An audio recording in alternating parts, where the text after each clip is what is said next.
You have officially tuned into Everyday Idiots.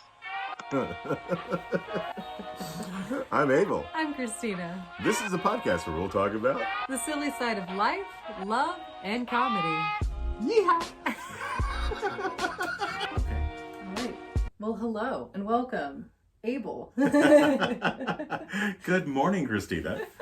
So good to see you again. You too. It's been so long. Yes. Oh man, tell me about it. Yeah. Okay. Well, today we're going to do a little bit of storytelling. Yeah, we wanted to give you guys a little bit idea of who we are, and what better than our hilarious stories. Hilarious. Yeah. Also, like in future episodes, we'll be inviting guests into the show to provide other perspectives and other silliness. Other stories. But like today, with this being our second episode, we want to continue on that theme of just getting to know us a little bit. And what better way to do that than through a little bit of storytelling? Yeah, absolutely. So I'm actually gonna kick off because there's a story that I have that I think is gonna blow your mind. Okay. Like, because it is so ridiculous, but like I'm gonna mix space and time as I'm telling it, just because it's more fun for me. All right, let's hear it. I'm excited. So a friend of mine calls me, and believe it or not, I have friends. Oh. And so this friend of mine, Susan, she calls me up and she's like, Abel, we're going to the Moth. If you don't know what the Moth is a storytelling organization. And they have what they call this event called a Story Slam. At a Story Slam, they invite 10 people up to tell a story. Every story gets judged. You don't know if you're even going to be chosen to tell a story. They basically draw your name out of a hat. Oh, wow. Okay. And then you have roughly 2 or 3 minutes from the time they draw your name out of the hat to the moment you're standing in front of the mic, delivering a story in front of about 150, 200 people. So you better be ready. You better be ready. If you're going to put your name in that hat and they're going to draw it, you better be ready. Were you ready? Well, I wasn't ready when I was invited. And I wasn't ready on the way.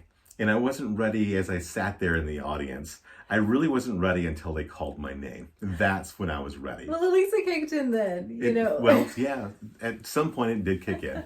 So she tells me there's an extra seat in the car. They're going to the Moth. And do you have a story? I'm like, sure. What's the theme? The theme is wisdom. And so that gave me an idea of the story to tell.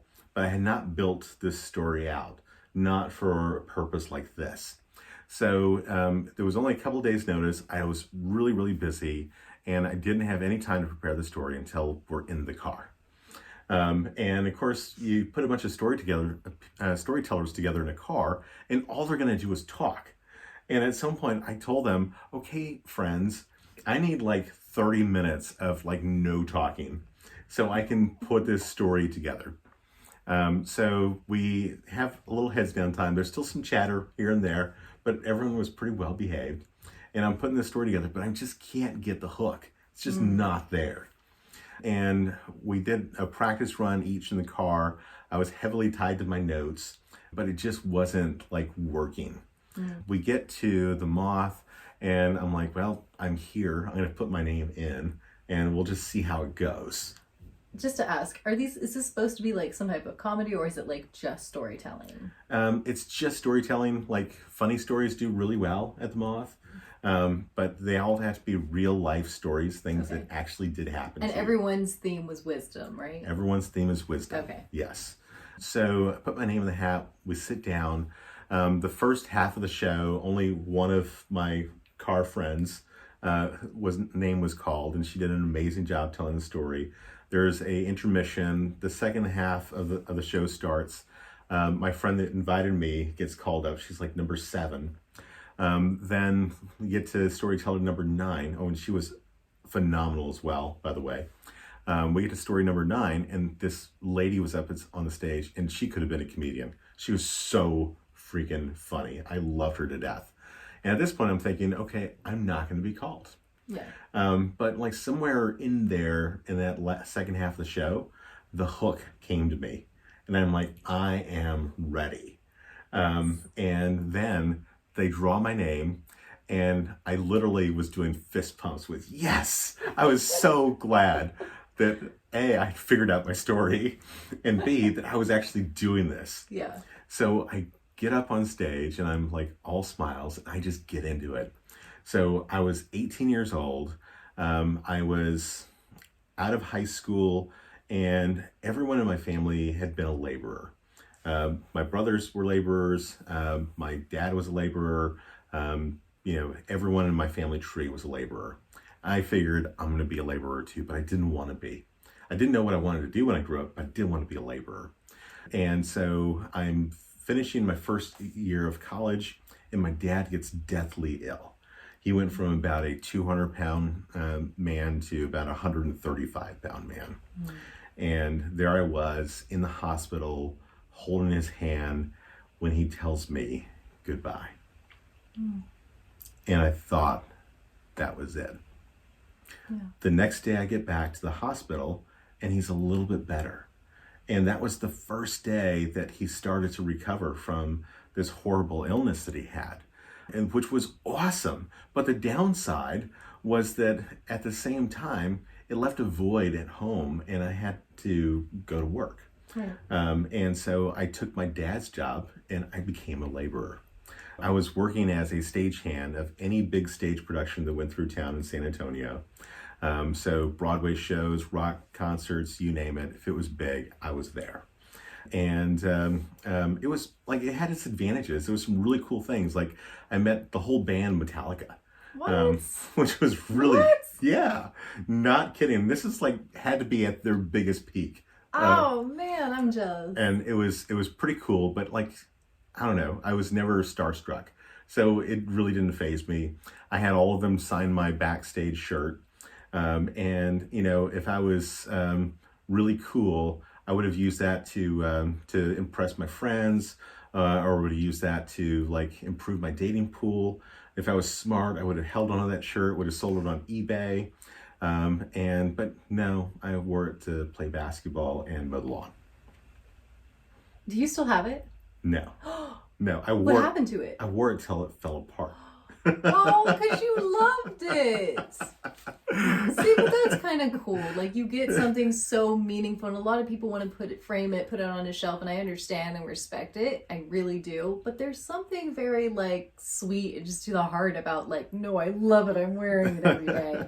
I don't know. I kind of love that. But go on. So there was the other part about working in this group was like I learned what it's like to work with a union. And there was like certain sets of rules that I had to abide by. Like, for example, if you're going to get work through the union hall, you had to pay your dues and you had to pay your referral fees. Otherwise, you're not going to get work. But there was this other rule that to my brother was really important. So I worked really closely with one of my brothers while I was doing this. And he pulled me aside several times. He's like, dude, you got to pace your work. Like, you're really young. You can't make everyone else look slow. So that was important, but the other one was just so funny. He's like, okay, this is really important. When they call break, you do not go to the bathroom. And I'm like, what? Well, when am I supposed to go? And he goes, look, when you work for the union, you never go on your break time. The moment they say break time is over, that's when you go to the bathroom. Because in the union, we get paid to shit. Like, this was really an important mantra for my brother. I'm not saying that's important to every union worker, but it was important to him. Oh my gosh. And so then there was this one concert I worked that really changed my life. And it started out just like any other concert would, up super early in the morning, go to the arena, we're unloading the trucks, we're setting up the lighting equipment, laying the cables, hanging the lights, raising the truss, getting the lights focused, all this kind of fun stuff. And we're getting closer to showtime, and I was walking past the main dock doors when all of a sudden the foreman yells at us and says, everyone stop working, and asked us to line up against the wall. And he tells us that the artist is about to enter the building. And so I follow suit. I stand up against the wall waiting, and he gives us one other rule, which is do not approach the artist, but if he approaches you, be courteous. And around this time, the garage door flies open. This door is massive. It's big enough for an 18-wheeler to drive through into the center of the arena. But instead of an 18-wheeler, in comes this really smooth-looking limousine, pulls up across from where I was standing, but probably 40, 50 feet away. And the driver steps out of the car, walks to the back door, opens it up, and out steps this elderly-looking man. And for some reason, when the man gets out of the car, he starts walking in my direction. The dressing rooms were off to my right. I figured somebody would point him in the right direction. But he continues to walk towards me. And at some point, I'm thinking, surely somebody is going to redirect him because he's not going to come all the way over here to me. Right. And yet he continued to walk towards me. Before I knew it, I'm standing face to face with him, and he stretches out his hand to shake mine, to which I say, "Hello, Mr. Sinatra." Wait, what? Hello, Mr. Sinatra. It was Frank Sinatra. Oh, it was Frank? Oh, it was like the Blue Eyes. Yes, oh. Like the voice. And he's shaking my hand, and he goes, "What's your name, young man?" I said, "My name is Abel." And around this time, he releases my hand, and he starts wagging his finger in my face and says, "Chase your dreams, young man. Chase your dreams." And then he walks off.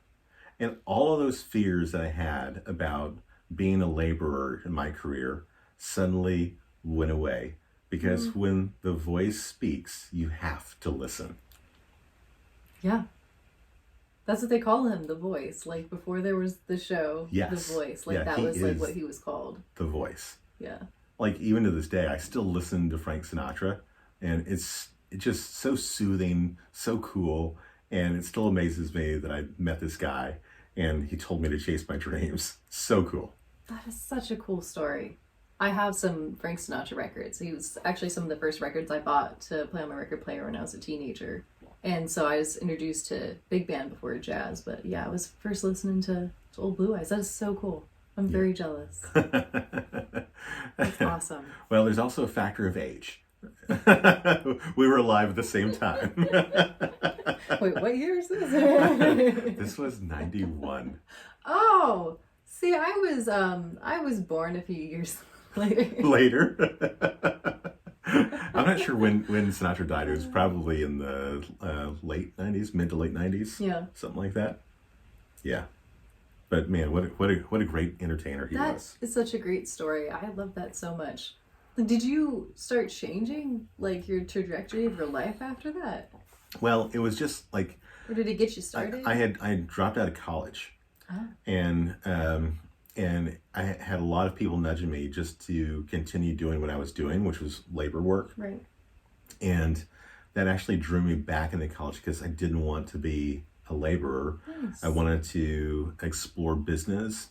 I was really into music also, and thought maybe I might do something in music.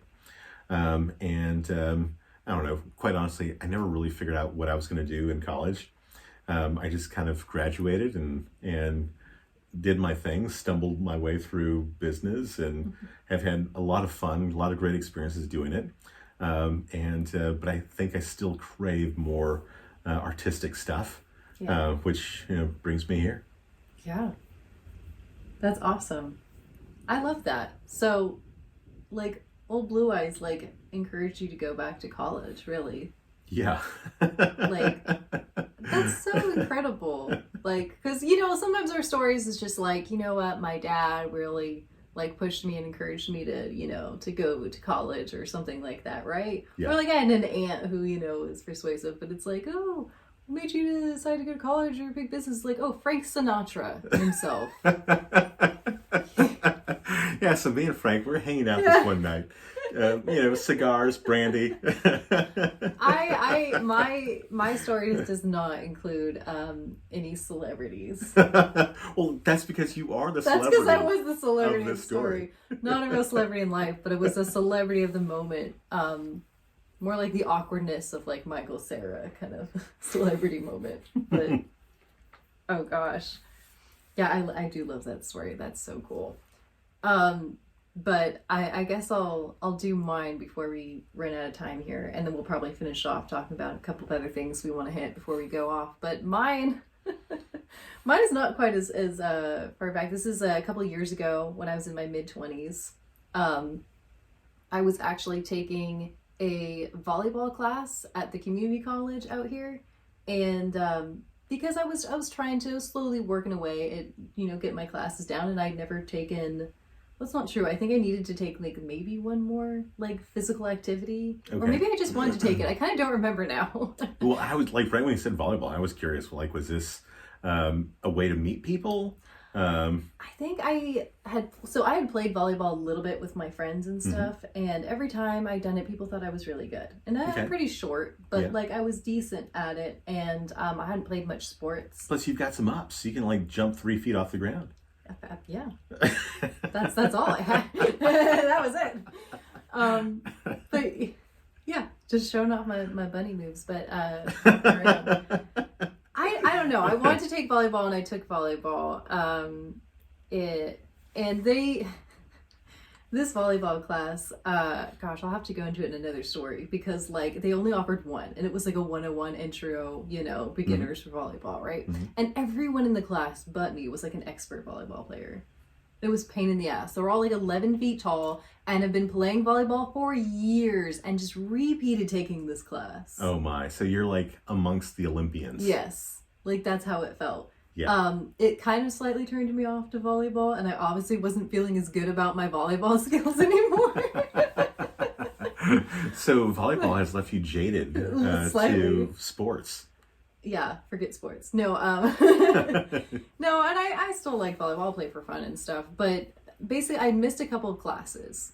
And it's so easy to get an A on like a volleyball class. Like it's embarrassing to get anything less. Wait, you failed volleyball? I didn't fail volleyball. I was not going to let myself fail volleyball. I was going to be like, no, we're not doing this. Like I have to not only not fail, but I have to get an A. Did you drop out of volleyball?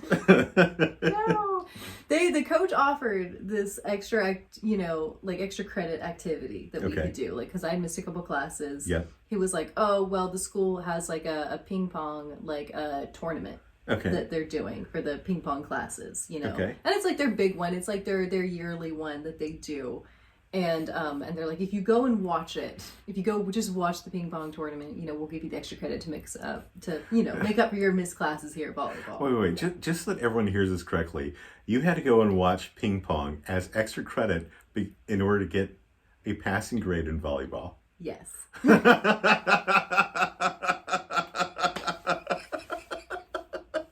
I love that. Community college. You learned something. Right?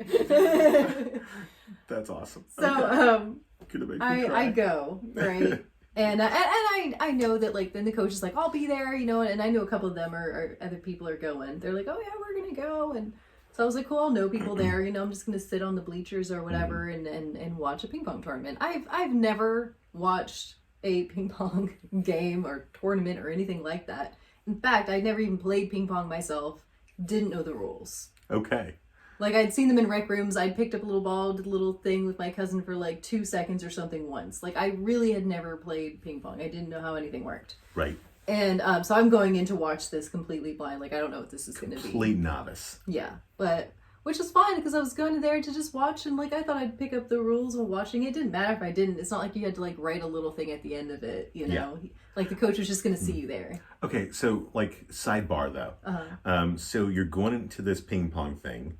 Are you going alone? Are you going with somebody? No, I go alone. Okay, so you're going alone.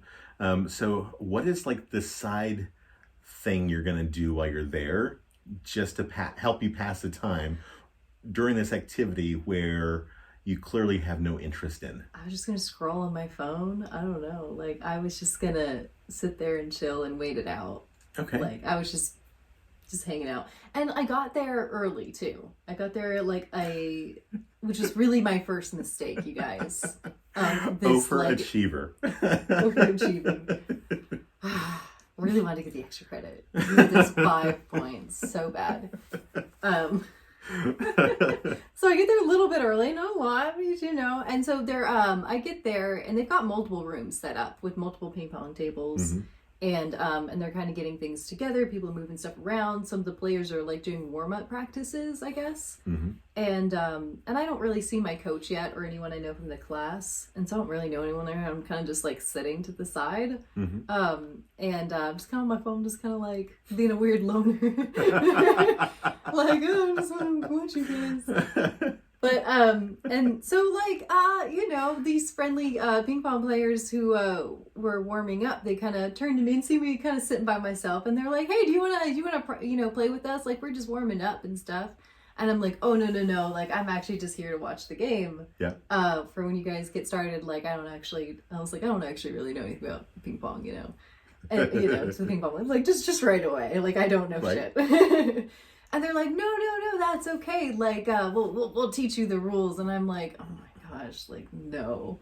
Like, what is this? And I'm like, I'm good. Like, I'm really just here to watch. Like, is this someone hitting on you? No. Looking for a date?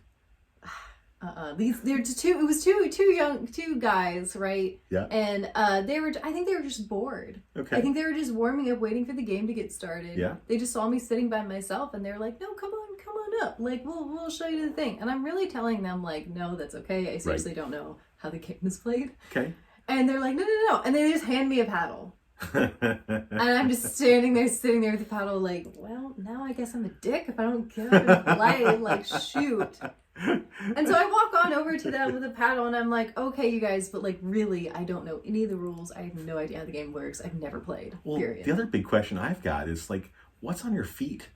Like, I've played ping pong. Shoes. Well, of course you have shoes on, but like, did you show up in Crocs, or like high heels, or were you wearing tennis shoes? Tennis shoes, I think. Okay. I think I was in like kind of like t-shirt / athleisure type Athleisure. clothes. Okay, so you're ready to go. They saw you in the stands. Were like, oh, we've got a That's pro. a pro. That's she came ready. I saw the Nikes. She's all lying, trying to say she didn't know how to play the game. They're wondering when you're going to pull out your own paddle. Right. Plated in gold. Like, I'm ready. No, gosh, yeah. So I'm trying to tell them, and they're like, no, we'll just teach you a couple things, right? So these two guys, you know, the balls are kind of showing me a couple things, explaining a couple of rules, right? They don't go over the whole thing. We go back and forth. And a couple of their friends kind of come up, right, and start like watching. And I'm a little, you know, like nervous, and I'm just like, okay, hi, by the way, I'm just here to watch the game. Don't judge me, I'm not a player, you know. And they're like, and then a couple of more friends like start gathering around, like watching the game, and I'm like, damn it, these people are bored. Like, I don't like this. This is a lot of attention. Like, I'm trying not to hit people. The ball was like flung off and hit someone already, by the way, and hitting the walls. And I'm like, oh, I'm sorry. But when I do hit the table, apparently I hit like right at a good point, like right at the end corner, I guess, of the table. Yep. And they're like, wow. You're really good at this. Like you're a natural. Like you hit like the perfect point to hit on a table. And I'm like, you mean when I'm not hitting you guys? Maybe they were hitting on me. I don't know. But they, you know, they start kind of watching, and I'm thinking they're just bored, but they're starting to compliment me, and they're like, oh yeah, you're a natural. Like you're doing so well. And they're like, oh, you know, you just scored a point or two there. And I was like, okay, cool. When are the game's gonna start so I can go sit back down, because I'm already earning my extra credit here. Yeah, and some. Yeah, really. And I see my coach, my volleyball coach, come in with some classmates and stuff, and I kind of try to excuse myself a little bit for a few minutes and be like, hey, like over there. And the coach is like, oh, you're playing ping pong over there? You gonna join the game? And I'm like, ha ha ha ha.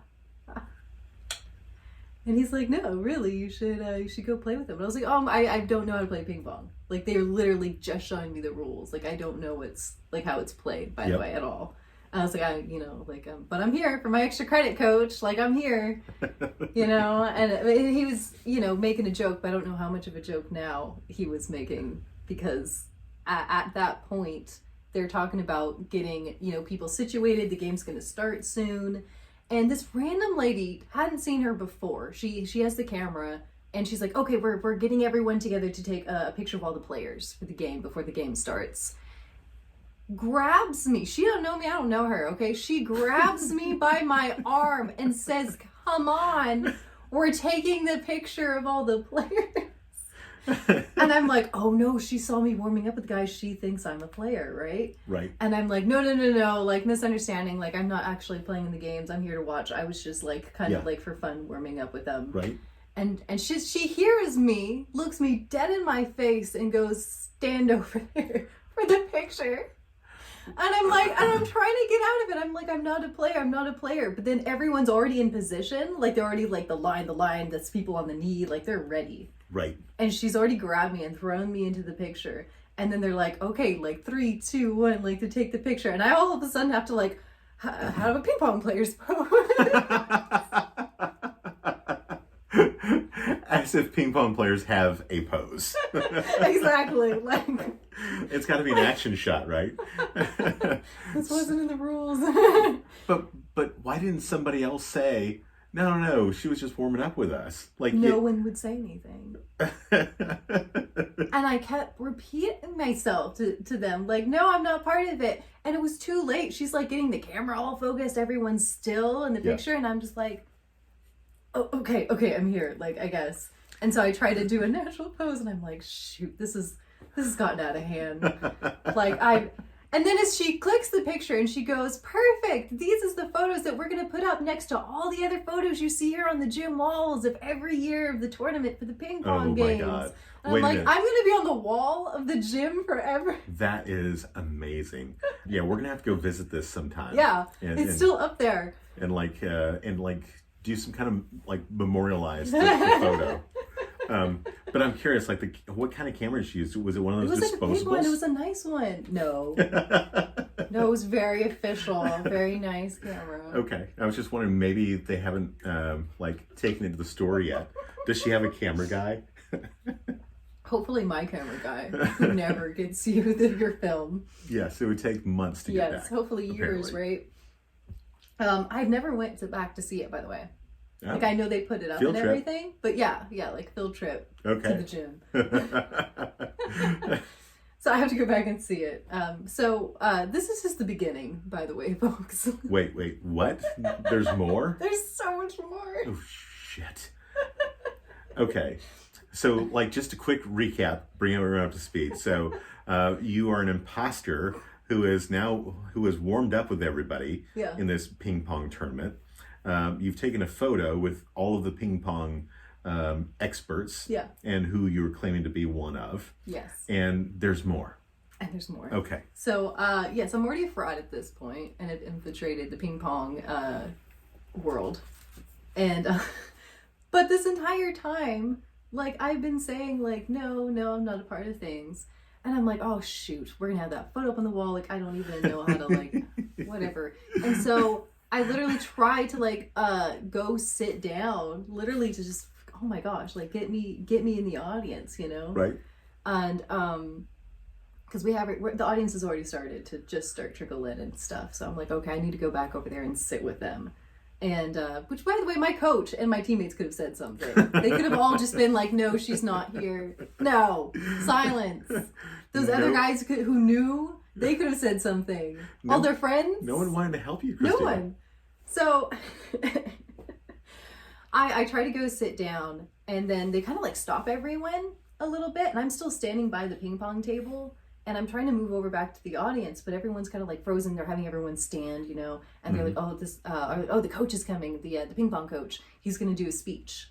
Okay. And I'm like, okay, I guess I'll stand and then I'll try to keep pushing my way over there. Because I just made around the way the table and I'm trying to, but I'm still by the table. I'm standing at the end of it. And it's like gravity has gotten a hold of you and is just drawing you in more and more by the second. I love this. Yes, very against my will. The coach does this short but impassioned speech, right? We're gonna be champions. We've got this team. We're gonna ping pong the heck out of the ping pong balls, and he's like, we're gonna change the world. Yeah, we're gonna feed children and families by playing ping pong. Yes. Everyone's quiet and we're all standing about it. And then he pulls out a little box, right? And he pulls out a ping pong ball and he goes, "These were the ping pong balls they used in the Olympics. And everyone's like, oh my gosh, oh. And I'm like, oh no. Wait. Didn't earlier I ask you if you'd join the Olympic volleyball team?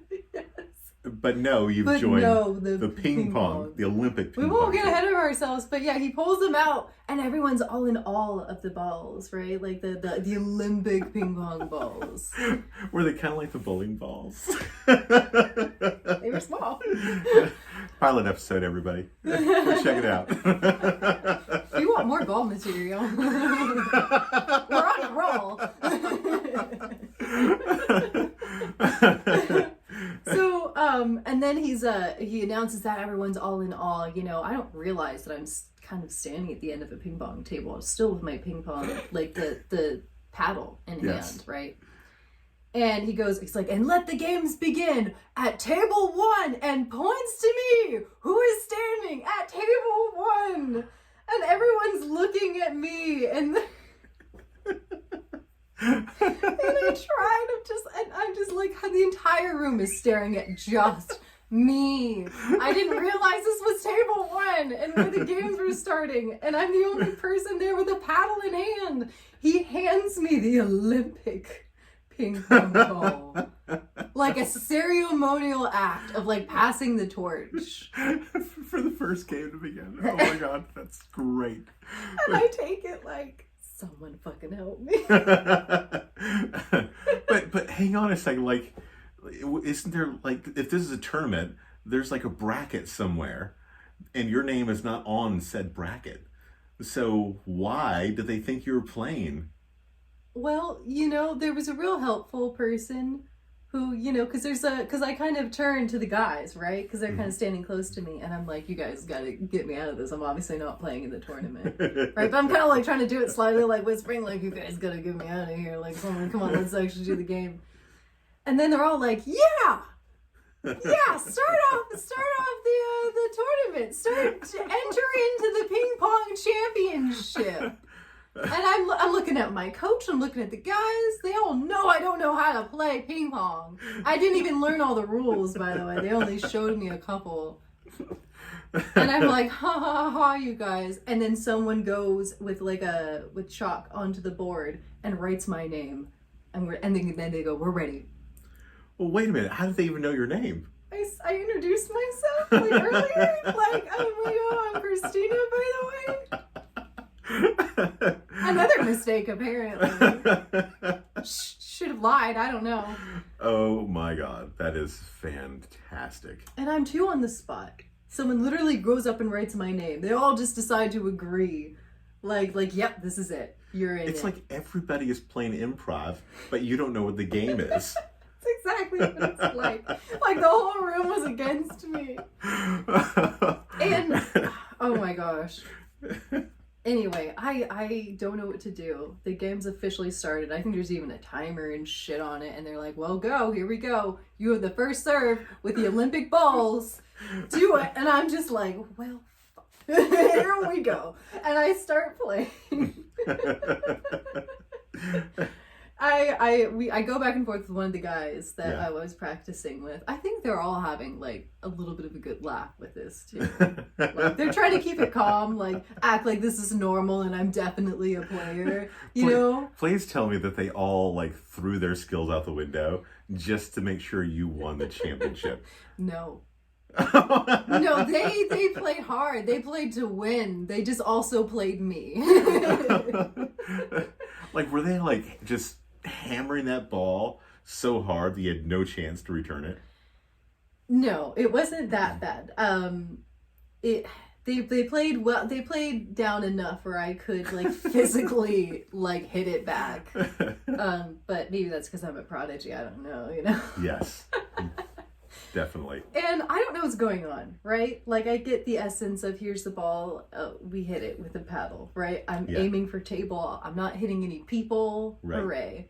Right. You know, like the Olympic gods have smiled upon me. I'm not making a complete ass of myself. But of course, everyone can tell I'm an amateur player. And they're like, I don't know, like maybe this, champion's having an off day, folks, I think we're going to have to play ping pong sometime soon. Yes. I have only played ping pong one more time after that, and that's actually a whole nother separate funny story, too. That's great. Yeah. Yeah. But I'll keep going on this Okay. one. But we will have to play ping pong. As long as it ends up being a third grade story. Okay. No pressure. Deal. So I'm playing the game, and they're keeping score, and I'm obviously not doing well. But I've scored some points, somehow. I've scored some points against the player. And finally they announce, like, okay, that's the end of the first game. And I'm like, thank God. And I'm thinking, I'm gonna fucking run out of this gym. I've earned my extra credit. Everyone's had their good little laugh. Ha ha ha. Like I'm planning on booking it, right? Right. But I'm also a little confused in days on what's going on. So the game stops and everything, and I'm like, I see the score and I'm like, okay, I didn't win, obviously. And so I'm kind of going up to people and I'm like, okay, what's going on? The game's over? And they're like, yeah, the game's over. And I'm like, I'm lost, so I can go home. And they're like, no, like you lost the game, but you scored enough points to move on to the next round.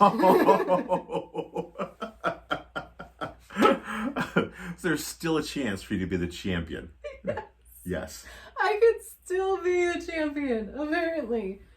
And here's the thing, like, my coach knows what's going on, okay? Yeah. And he's all into it at this point. He's all fucking into it. He goes up to me, he's like, you ready? He's like, I'm gonna bring you into the second room where you go into your second round. And I'm like, you asshat. You could have said something. And all these people knew. I kept announcing it to everyone. Yeah. Like, not during the game. Once the game officially started, I decided to stop announcing every few minutes that I don't know how to play ping pong. Like, did you ask him at this point, like, have I now earned an A? and if so, like, by continuing in this tournament, like, what other classes is that going to apply to your grades so you can make A's in everything? Can this account for accounting, please? Like, Yes. Yes. Like, can we apply this to calculus class? For all I know, on my sheet somewhere at that school, I'm signed up for a ping pong class that I won and got an A in. For all I know. I hope they did that for me. I'll have to go check it. That would be cool. That would be hilarious. Which was the thing, is you couldn't even be in the championship unless you were taking the ping pong class. Everyone knew this. Didn't know. Apparently they all decided to bend the rules for me, a prodigy. Well, the other thing too is, like, okay, this has been percolating in the back of my mind for a little while now. The Olympic balls, like, how do we all know that those were really used in the Olympics? We don't. Plus, the other thing too is, like, in the Olympics, they smacked the hell out of them balls. Like, those balls probably don't exist because they've all been crushed. See, and was it the same brand that they use in the Olympics, or the exact same balls? Yeah, like, that's what I'm. Whose balls did I have in my hand?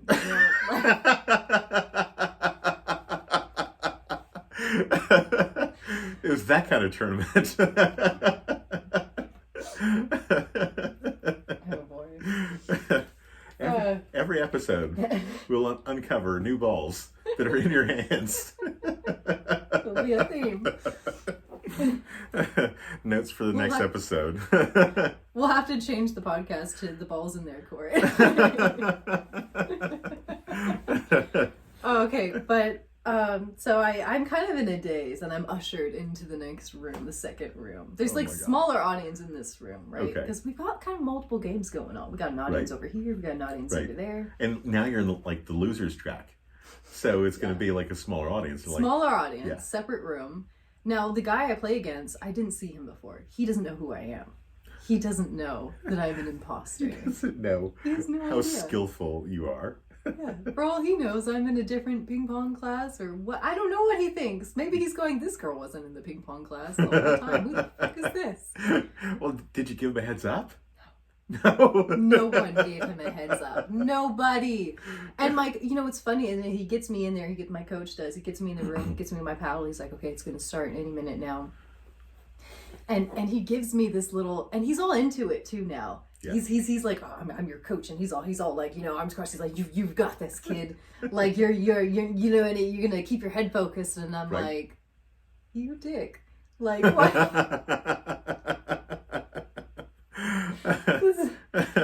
So the game starts with this guy who has no idea who I am, right? Yep. And we got a smaller audience, and I'm going back and forth. I think I only scored like maybe 1 or 2 points that game, if even that. I don't remember. It's all a blur. I just remember going back and forth with this strange guy being like, does he know that I've just been like pretend ushered into like his championship that he's been looking forward to all year? Like, what a good thing of luck. Like, can you imagine you're like, I really want to win the game. Wouldn't it be great if they threw a newbie in who doesn't know how to play the sport? That is just fantastic. Oh my. So yeah, we go back and forth, and finally the game ends. But it sounds like he creamed you though. Yeah, absolutely creamed me. He was pretty good, but at the same time I was pretty bad, so. Right, yeah. And I go up to my coach at the end of it, and I'm with like puppy dog eyes, like I'm lost, like, am I done? Can I go home now? Can I get my extra credit points? You were broken. Yeah, spirit broken. And he turns around and he grabs like this little like tote goodie bag and a little trophy, and he hands it to me and he's like, you didn't win, kid, but you can go home now if you want. And it's like a little like I think I might still have it actually, a little ping pong, you know, like bag. Right. And I don't remember what else. They put a little fun thing in there, and this tiny little trophy, which I've kept, little golden trophy, and it just says like it's a participation trophy. Nice. This is the very first participation trophy I've ever gotten in my life. I'm in my mid-20s. Forced into a ping pong championship against my will. We got to dig into that one too. Like the first participation trophy or first trophy ever. Participation. Okay. I did win things in life. I like how you kind of stumbled on that. Like I really am a winner. I really win things sometimes. Participation trophy. But I remember just being in a daze and like looking at all the, and I'm about to leave and the coach is like, you know, good job, you know. And he's kind of like laughing, and then I see all the guys. I'm about to like walk out the door, and they're all like, "Bye!" And I'm like, that was me giving the finger to the camera. Oh, that's fantastic. But no, I was just like in such like a daze, like didn't know what had happened. Right. But yeah, I played the ping pong tournament. That's fantastic. And so it sounds like you were chasing your dreams without realizing you were chasing your dreams. I had other people chase them for me and throw me. But like twice at that time, at a point where me just saying, no, I don't know how to play, twice they shoved like a paddle in my hand. Yes. Like. So what do you think it is about you that got you in this situation where now you're playing in this tournament for a sport that you've never played in? Like, you know, it's if you were to show up at an NFL stadium, would you suddenly have pads on and be out there on the field playing? Absolutely. I'm now a pro amateur, and this is what I do for a living. Professional amateur. Professional amateur. Okay. Nice. I don't know. I've ended up in a couple of these situations. Not frequently. I think this is my best story for one of them. Just because, like, sometimes if you end up in a weird situation, it's a little your fault, you know? Like, you maybe you lied or exaggerated about something, right? Right. Or you just say yes to something silly. Yes. But the entire time, to everyone, I was like, no, I'm not playing the game. I don't know the rules. I'm not doing this. And then all of a sudden, I was just doing it. That's fantastic. Yeah. I love it. That's my story. That's great. And it's just like, Proof that anything is possible, isn't it? Anything. Anything. You think you can't enter a tournament in ping pong and gain points and move on to the next round without ever playing the game? Wrong. Have you, do you know when that tournament is? Like, that should be part of the experience. We should go back to watch the tournament, see if we can reenact this entire story. No, they'll put me in it again. We know her. She was a previous tournament champion. Moved on to the second round and everything. We have her picture on the wall as proof. Right. No. And also, you're going to have to autograph that photo. Oh, yeah. I'm going to open it up. I'm going to take it off the wall. Open up the glass and sign it and then put it back on there. Yeah, in spray paint. Yeah. Okay, that is a phenomenal story. I love it. And I just think it's funny, all of the weird things that happen to certain people. I know I have weird stuff that happens to me all the time. Yeah, this is my one really bizarre weird story, but Abel has a million of these. It's people come out of the woodwork, and I just have this flashing neon sign at my forehead that says, "Come talk to me." And it's great. I love it. Sometimes I get random TMI, and that I can't even repeat on this podcast.